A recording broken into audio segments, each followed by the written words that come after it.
hello, this is Mrs. Ross, and I wanted to show you how to get this little draw on your, I don't know if you have it on your toolbar, I guess this is called, but this is what you're going to need so that you can actually draw on the page.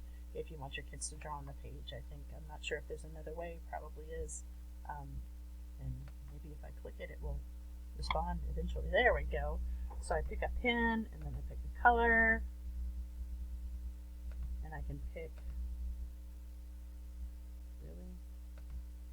I can pick any of these. Ooh, gosh, effects. I'm going to have to try that out later. And then I can, let's see, I can start drawing on the page. Oh, look, it's a field trip. But that's how you draw on the actual page. Now, to get this attached to my toolbar, I had to go to File, and I had to come all the way down to the bottom where it says Options. So I'm not sure if we have to teach the kids how to do this, but there's the blue circle. And then we go to Customize Ribbon,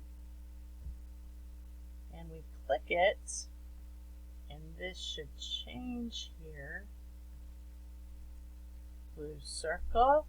Okay, and then over here where it says Main Tabs, what I did was I clicked this draw. Originally it was not clicked and the word was not up there, and when I clicked it the word was there, and I clicked OK, and now I have all of these possible functions that I can draw with. Hope that helps. See you later.